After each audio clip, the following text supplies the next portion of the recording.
The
start of what has now become daily routine at major television stations around the country.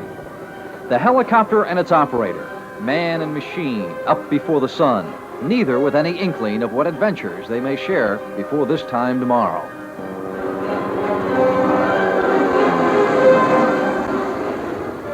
The machine is a Jet Ranger 3 made by Bell Helicopter. It'll do half-mile a minute straight up and 130 miles an hour straight ahead. Yet its turbine engine weighs but 158 pounds. The man is Dale Dobish. An airplane pilot since high school, he joined the Army and flew helicopters in Vietnam. The machine rolled off an assembly line. 2 years ago became WCCO's LiveEye in the Sky. But the man, like all people, is one of a kind.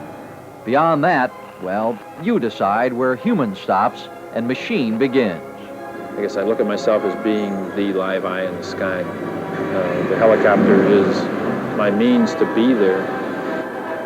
Flying for news or flying photography type work. The people are fun to work with. It's fun to go out on a story and watch reporters in action, or to be involved in a story and see the whole thing. It's a super interesting job. Let's go up and get a traffic report, see how things are out in the roadways right now. And Dale Dobish is at the controls of the chopper. Dale? All right, good afternoon, Doug and everyone. With his morning and evening traffic reports, Dale Dobish is both pilot and on-air personality at once. He had better be able to walk and chew gum at the same time. At any given moment, Dale is flying that helicopter and also helping the cameraman line up shots in the onboard monitor and communicating with as many as 5 different people, from air controllers to news producers. But it is hanging over everything. Okay, Chopper, we should be about 1:30 away from you, and so stand by. On how deep? 1:30. You will follow we need a bumper shot out of you immediately after the Chopper report. We should be about 1:30 away from that now. Okay, Chopper, we have you now. Looks good. Chopper, we're probably about 1 minute away from you. Leaders continue to blame the problem on Reaganomics. Good enough, Meg. There's also work today. As you might guess, a ship like this one is virtually bristling with communication exotica. Special retractable transmitters are mounted on the landing struts. The broadcast is controlled by these instruments, heaped upon the helicopter's own array of gauges and dials. From a building top west of the Twin Cities, a receiving dish automatically tracks the helicopter at all times and relays the picture to the main studios downtown. The broadcast electronics add up very close to the cost of the $250,000 helicopter itself. Almost instantly after its invention, the helicopter became known to us all as a rescue vehicle. An uncanny ability to stay stock steady in midair has made the helicopter a riveting image of heroism. Like many helicopters in the news business, this goes for the LiveEye. Traffic reporting is the routine assignment, but it's hardly the only one. Dale remembers well his experiences covering forest fires. As soon as we got off the ground, we could see the smoke already. It turned out to be a huge fire, one of the biggest fires that we had that season. We happened to notice this one farm kind of in the way of things. and we were able to make contact with the DNR tankers and let a bomber in, the retardant bomber, fire bomber, in, and he was able to make a successful dump on the fire and stop the fire and save the guy's house. And it was a real personal kick. He didn't have to say thank you, you know, it was that type of thing. Just a real feeling of satisfaction. The LiveEye is also there when requested by law enforcement authorities. It has flushed fugitive bank robbers from the woods and saved the victims of boating accidents. These men were plucked from floating debris in a flood-swollen river. Dale didn't happen to fly this harrowing mission, but he empathizes with the pilot who did.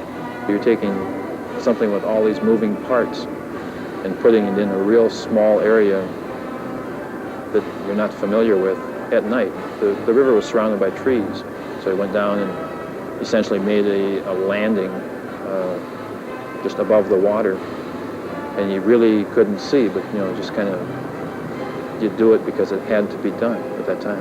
Unfortunately, he did it and everything worked out. With all this excitement, though, you might be surprised to learn what gives Dale Dobish and his machine the highest reward. Flying around the area, the state, and just seeing the seasonal changes. You know, we're up every day over the metropolitan area, and many days out over the rural areas, the forests and the swamps, and keeping an eye on everything, having that unusual vantage point or ability to see it from that perspective. I never become tired of seeing it.